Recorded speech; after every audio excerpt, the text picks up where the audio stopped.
Il est 13h à Kinshasa, mesdames, messieurs. Bienvenue à l'édition de la mi-journée sur Aigle Magazine, dont voici le principal titre. Les CESAC interdit aux médias et aux journalistes de diffuser ou relier les contenus de l'ancien président Joseph Kabila ainsi que le propos des cadres et responsables du parti politique PPRD, parti cher au sénateur à vie.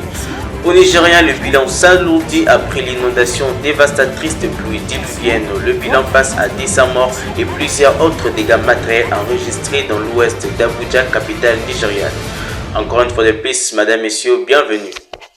Le président du Conseil supérieur de la communication et médias, Christian Bossembe, a annoncé ce mardi qu'il est désormais interdit aux journalistes et aux responsables de médias de relayer ou relater les actualités du PPRD ainsi que les propos de l'ancien président Joseph Kabila.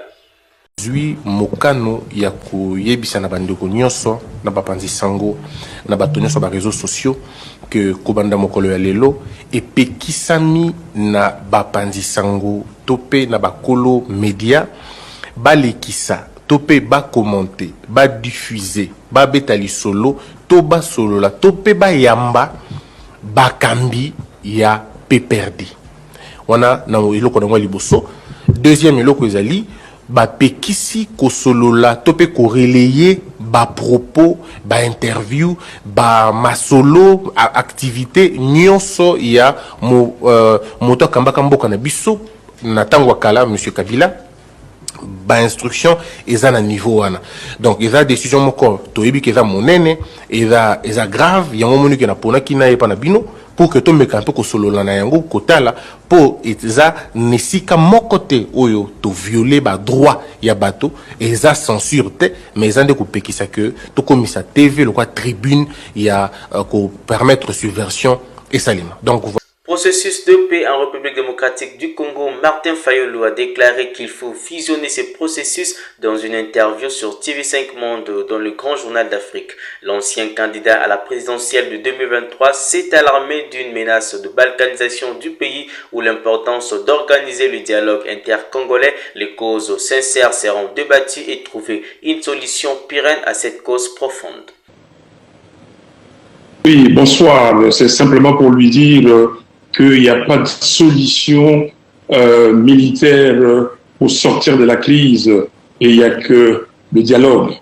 Il faut que les Congolaises et les Congolais se mettent autour d'une table et puissent se parler pour trouver une solution pérenne à notre crise.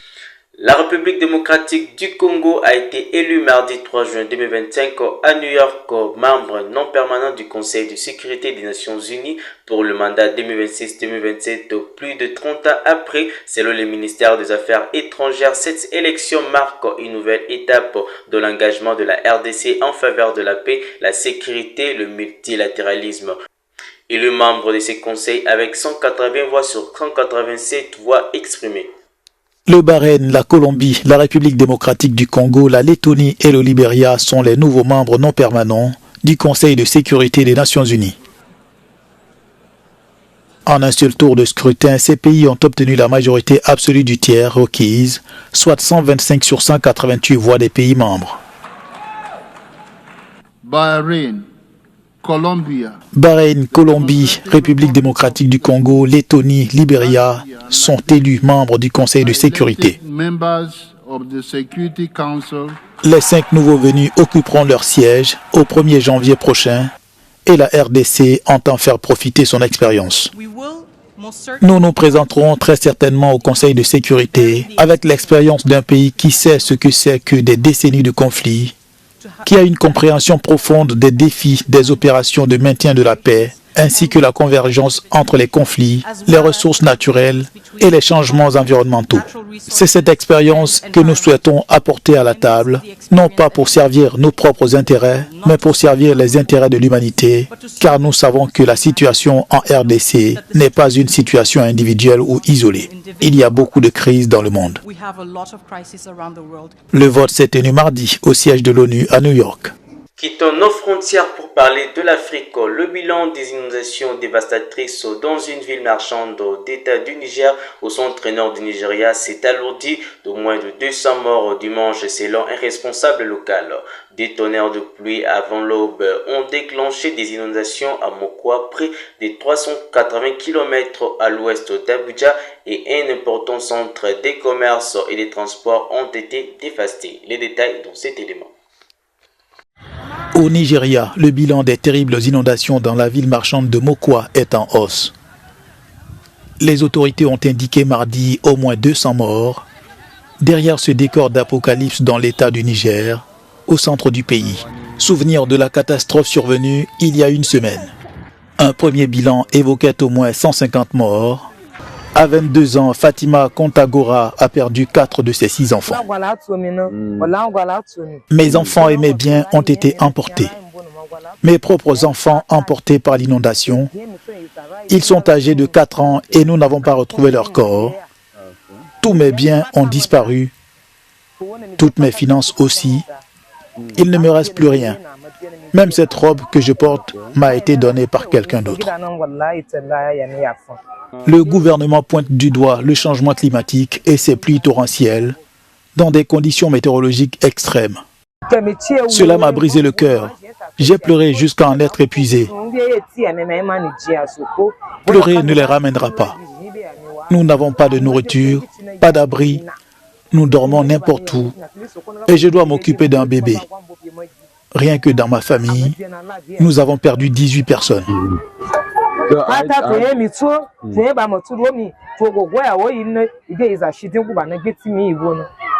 Dans un communiqué, l'Agence nationale de gestion des urgences a indiqué mardi ses efforts sans relâche pour fournir une assistance immédiate aux habitants touchés. Au Soudan du Sud, les femmes se sont exprimées en faveur des efforts d'autonomisation, d'égalité des sexes et de la paix à travers un match amical de football féminin. C'était lors de la journée internationale de casque bleu. Suivez. Au Soudan du Sud, les femmes se sont exprimées en faveur des efforts d'autonomisation, d'égalité des sexes et de paix à travers un match amical de football féminin dans l'Équatoria occidental. C'était lors de la journée internationale des casques bleus célébrée la semaine dernière. Nous avons vu la présence des soldats de la paix pendant plus de 10 ans. Nous avons travaillé ensemble, nous nous sommes battus ensemble pour garantir une paix relative à Tamboura.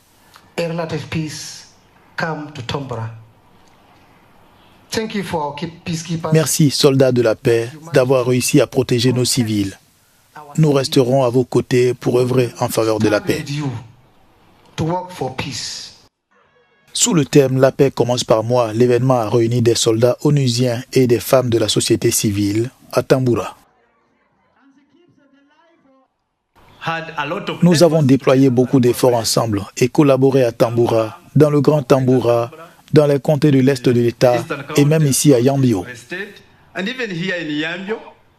Nous exprimons notre engagement à poursuivre ce partenariat et cette collaboration afin de garantir une paix durable dans l'État. Les participants ont tous prôné la désescalade dans cette région fortement touchée par les affrontements militaires. En guise de sacrifice, nos frères, nos charmants frères ont sacrifié leur vie au nom de la paix. Demandez-vous si je suis en paix dans ma maison. En tant que député, en tant que dirigeant, nous représentons notre communauté. Si la paix a commencé avec moi, cela signifie que ma maison sera en paix, ainsi que ma communauté et l'État. La mission des Nations Unies au Soudan du Sud poursuit tous ses efforts pour empêcher le pays de retomber dans la guerre civile.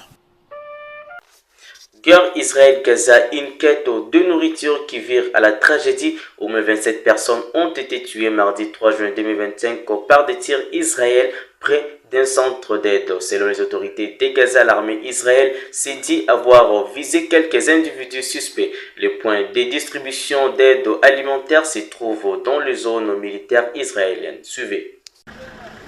Une quête de nourriture qui vire à la tragédie. Au moins 27 personnes ont été tuées mardi par des tirs israéliens près d'un centre d'aide. Selon les autorités de Gaza, l'armée israélienne dit avoir visé quelques individus suspects. Des coups de feu ont été tirés sur nous et des gens sont tombés. S'ils veulent nous nourrir, pourquoi placent-ils des couteaux sur nos coups? Pourquoi nous massacrent-ils? Si quelqu'un veut distribuer de l'aide, il ne devrait pas tuer les gens. C'est comme s'ils nous avaient mis dans un endroit et qu'ils nous tiraient dessus. On tire sur les femmes et on emmène les enfants à l'hôpital. Ce qui nous arrive est injuste. Ils ne devraient pas nous donner de nourriture. Nous ne voulons pas de nourriture s'ils ont l'intention de nous tuer. C'est la fondation humanitaire de Gaza soutenue par Israël et les États-Unis afin de contourner le Hamas qui gère l'aide, mais le système est critiqué.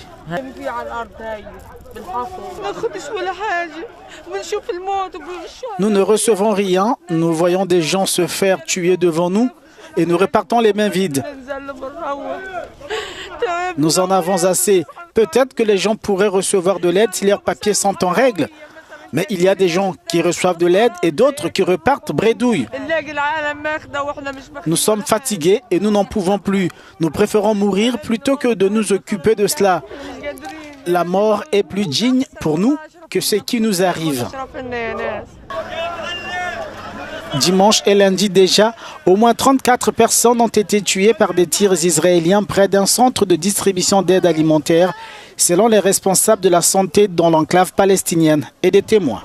Le porte-parole des forces armées de la République démocratique du Congo a répondu aux allégations du gouverneur militaire de la province d'Ituri, Johnny Luboya, sur la procédure de l'inspectorat général de l'identification des militaires décédés au front dont leurs soldes sont temporairement interrompus. Selon le porte-parole de l'armée, plusieurs veuves et familles des soldats morts au front ne remplissent pas les conditions requises pour bénéficier de ces soldes de militaires concernés. C'était lors du briefing avec le ministre de la Communication Patrick Mouyaya le mardi 3 juin 2025 à Kinshasa. La question, c'est dans la procédure. La plupart des veuves d'orphelins que vous voyez crier, ce sont des veuves et orphelins qui ne répondent pas aux critères. Et chaque fois lorsque l'inspectorat général descend sur le terrain pour contrôler, il y en a qui n'arrivent même plus puisqu'ils n'ont même pas les dossiers appropriés. Mais général, sur cette question, vous allez continuer. D'accord. Quand vous dites qu'ils ne répondent pas aux critères, qu'est-ce que cela veut dire? Parce qu'on ne peut pas se présenter soi-même comme veuve ou orphelin de militaire sans que l'on ait eu un mari ou un parent militaire. Oui. Un exemple. Le soldat X vient de terminer la formation. Les gens qui ont été recrutés dernièrement, ils ont terminé leur formation. La loi dit qu'ils doivent s'engager pour 7 ans d'exercice. 7 ans, les soldats. Et pendant ces 7 années, avant de renouveler son engagement, son contrat, il doit rester célibataire sans enfant. Il doit rester célibataire sans enfant.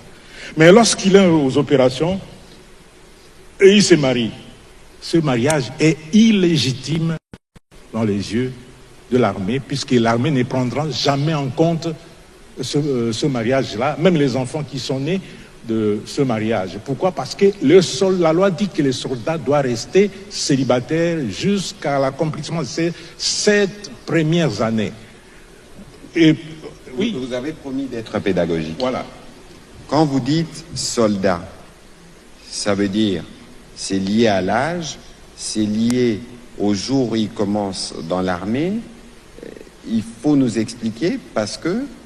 Si je parle des soldats des rangs. Soldats de rang. Des soldats des rangs. Ça veut dire c'est lui qui sort de la formation. De la formation, il est deuxième classe, ou il est première classe, caporal, disons oui, caporal. Tout ça, ce sont des soldats des rangs. Il y a des principes qu'on doit respecter.